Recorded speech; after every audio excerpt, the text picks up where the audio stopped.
What's going on, guys? Welcome back to the channel. In this video, I'm going to try to answer the 7 most common running questions that I see on running forums.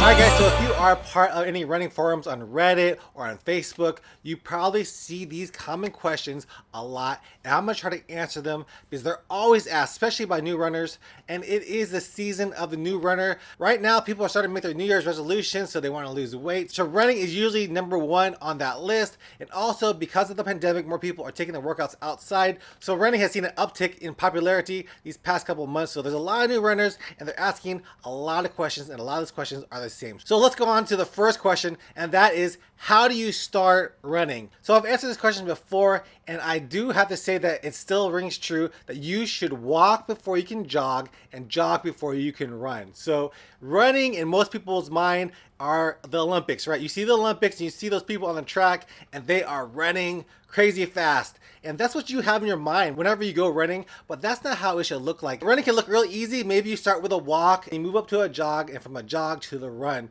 So you have to start somewhere, and you're not going to start at the top of the phase. You're going to start at the bottom. So you want to build up your aerobic system basically, and then progressively get faster and faster and faster. You're not going to be an Olympic gold medalist the first run you go out there. You have to start from a walk. So build up your aerobic base by walking first, and then maybe you do a 2 to 1. So you walk for 1 minute and then run for 2 minutes, or walk for 2 minutes and a run for 1 minute. Just mix it up. There's a great app called Couch to 5K. Great app for a lot of beginners. You guys should check that out. I know a lot of runners who have had a lot of success using Couch to 5K, so make sure to check out that app as well. All right, so the second most common question is, what app should I use for running if I don't have a GPS watch? So a lot of people want to track their runs and they don't have a GPS watch, and the app that I suggest that you should get is Strava. If you get Strava, there's a lot of runners on there. I'm on there as Goku Runner. You can find me. Your friends on Facebook are probably on there too, so you could get that. You could even set it on private so nobody sees your runs. It's just you who sees your runs. But that is a great app. I only use a free version, so you can get the app, and then whenever you start your run, just press go on it and you're ready to track your runs. There is also some other apps out there like the Nike Run Club, Map My Run, Runkeeper, all those fun apps. It's just whatever app you want to use, you could use, but for me, I like Strava, and I know a lot of other runners like Strava as well. All right, so you're tired of using Strava and you want to upgrade to a watch. This leads me to the third most common question that I see on running forums, and that is, what's the best GPS running watch to get?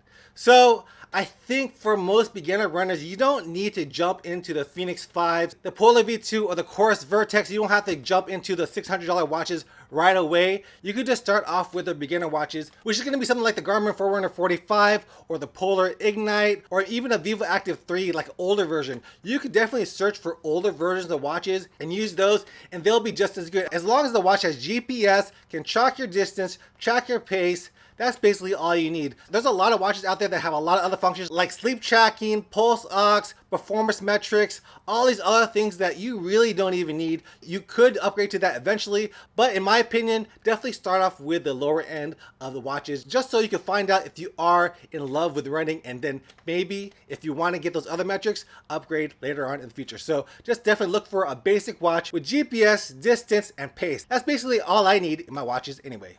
All right, so this is the fourth most common question that I've seen in running forums, and that is, what is the best headphone for me for running? All right, so there are a ton of headphones out there. I've reviewed a bunch of them. I've reviewed Jaybirds, I've reviewed Aftershocks, Jabra, Bose, a lot of headphones out there. You're like, what do I need? I think the consensus, and I also believe that, is that you should get an Aftershocks headphone. This is the Aftershocks Opove. Basically, these are bone conducting earphones. So you put them on and they're not covering your ear canal. So you are free to hear whatever you want. And the way that it works is that it transmits sound waves into your jawbone, into your ear and your ear ossicles. So that way you can hear your music and also hear your outside. The quality of the sound isn't going to be the greatest because it's not over the ear headphones, but the safety factor is the best. So I think most runners will agree that Aftershocks headphones are the best for running. These are the Opovs, are about 99 bucks. The Aeropex are like 135, 145, but they are waterproof. These are only water resistant. So it's up to you what you want to get. For me, I would actually recommend the Aeropex because they are waterproof compared to these. But these are a good choice too. The Aftershocks open move headphones. All right, so the next most common question is, how do I get faster when running? All right, like I said before, you have to walk before you can jog and jog before you can run. So once you start running at a consistent pace for a while, you can start working on your speed. And the way to do that and the way to get faster is to run faster, basically. I think that's really what you have to do. You have to start doing track work so you get your leg speed up and you get used to running fast. There is a slower way of getting faster. Basically, it's called the Maffetone method, where you are just running by your heart rate. So you're running at a slower pace at a lower heart rate and you're building your aerobic base. So with each run, your aerobic base gets a little bit higher, and with every run you also are getting faster, slower. The good thing about that method is that it is better for injury prevention because you're less likely to get injured because you're not pushing your body too hard. You're just slowly getting faster. But if you want to get fast, you could train harder and run faster with every run, but you risk injury. So it's up to you what you want to do. Basically, to run faster, you have to run faster by doing track work or by just building your aerobic base slowly so you get faster and faster with each run. So it's up to you what you want to do. Get fast or get fast slow. So up to you. All right, the next most common question that I see on a lot of running forums is, what are the best running shoes to run in? So that really is up to the runner. What I wear is not going to work for another runner, and what they wear is not going to work for me. So the best way to find out what shoe works for you is to go to your local running store, and they will look at your stride, put you on the treadmill, and see what shoe fits you the best. And the good thing about going to your local running store is that if you don't like it after less than 30 miles, you can actually go back to that running store and exchange it for another pair of shoes. So you're not stuck with those first shoes that they give you. Maybe you wear them for a couple of runs and you really hate them, you can go back and exchange them. So make sure to go to your local running store and get fitted so that you get the shoe that is best for you. All right, the seventh most common question that I see on running forums is this a good pace, or what's a good time for this distance? What's a good time for a half marathon? What's a good time for a 5K?